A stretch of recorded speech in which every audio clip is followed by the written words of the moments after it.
Hello and welcome. I'm Kasia Madeira. This is Verified Live, 3 hours of breaking stories and checking out the truth behind them. We're starting this hour in Kenya. It's where security forces have clashed with hundreds of protesters opposed to tax hikes put forward by the government. Riot police, some on horseback, have been deployed in the capital, Nairobi. They fired tear gas and they used water cannon in an effort to disperse the demonstrators.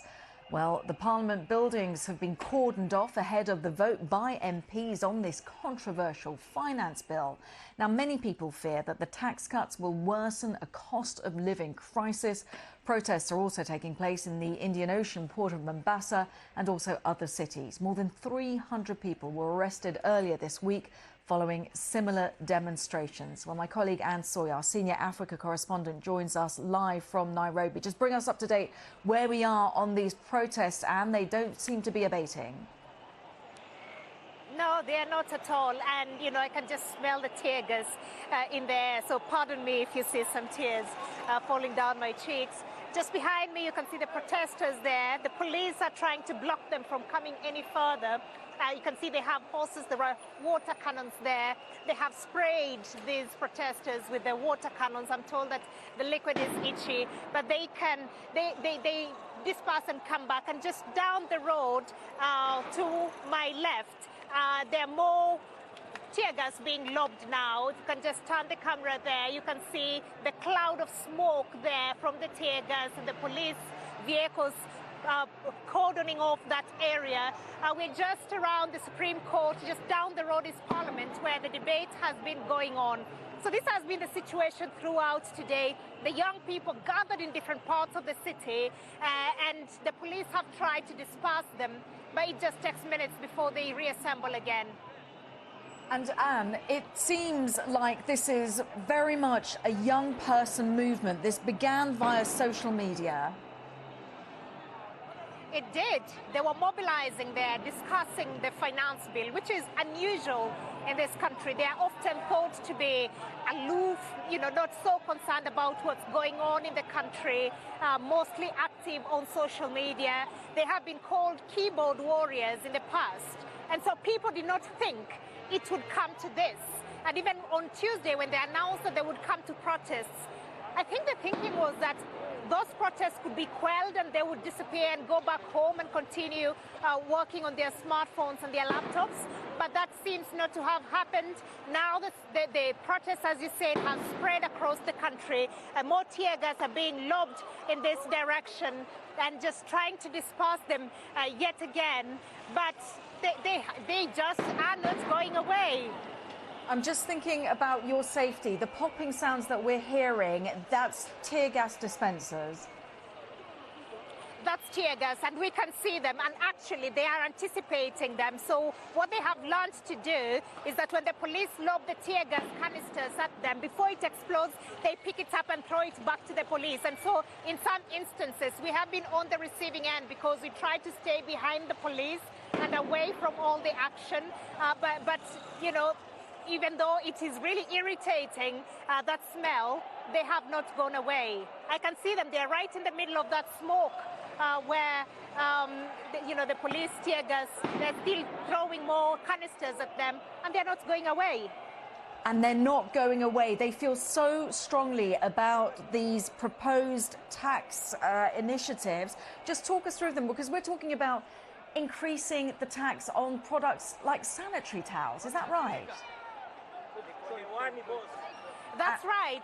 So the government says it has been forced, and I think we have to move now. If you can just show the camera, we'll have to move there because they're coming towards us now. They have argued that, the government says that this country has a huge debt burden, and therefore they need to find new ways to raise revenue.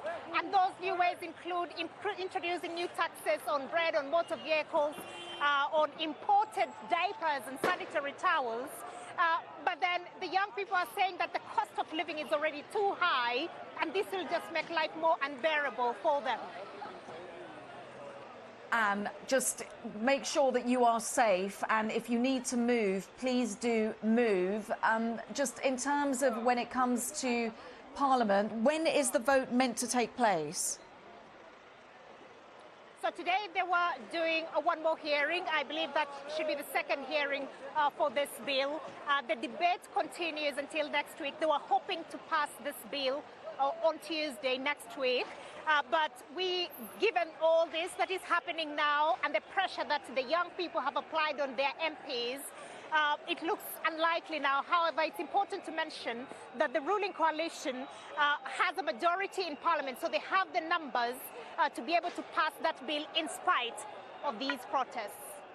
Okay, so it looks like, are you needing to move? Let's just start with whether you need to move now. What's your assessment of the situation? I think they have been held back for now. They have been held back for now. The police have retreated more towards us, and you can see them. Well, they're advancing slowly. And you know, they have been saying throughout today that they are peaceful. This is a different protest, not the kind of protest that we have seen in the past that has been characterized by looting and stoning vehicles and attacking people.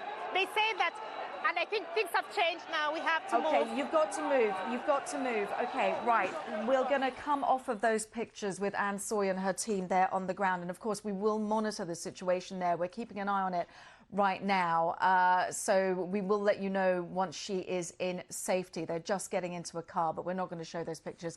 We need to think about their welfare. That's the uttermost importance for our team on the ground in Nairobi. We will cross over to the Kenyan Parliament, where, as Anne was just mentioning, discussions over this are underway. Just to recap, this is protests that have emerged on the streets, which have forced the government to back down on a range of unpopular tax proposals. What we're looking at now are, so that's the Parliament, but this is a little bit earlier on, just to show you the level of intensity of these protests. Protests that were started on social media under hashtags, hashtag Occupy Parliament, hashtag Reject Finance Bill 2024. These are young people who are out on the streets, and you're hearing comments on social media like, I'm here slaving for a country I love. It's the first time I'm doing this. That's a 24-year-old university student who spoke to the BBC saying that my parents are old, they cannot do it anymore. And so this young generation of people have taken it onto themselves to protest, to go out onto the streets in efforts to stop Parliament from pushing through this range of different taxes. The publication, the draft bill was, once it was published, TikTokers began making lots of video explainers that were then shared on lots of different other social media platforms like WhatsApp, Facebook, Instagram, X, all of them. And these have been trending for a number of days now, pushed by influencers in Kenya. And what we're seeing are people out on the streets protesting against these proposed taxes. I'm just getting confirmation that Anne Soy and the team in Nairobi are okay. They have moved on. So we'll continue to monitor the situation, and I'm sure we'll catch up with the team there because it continues to be quite intense in Kenya as this Gen Z anti-tax revolutionaries, as they're calling themselves, are out on the streets vocally opposing these kind of taxes that include an increase in taxes on sanitary products, for example. So a strength of feeling across Kenya.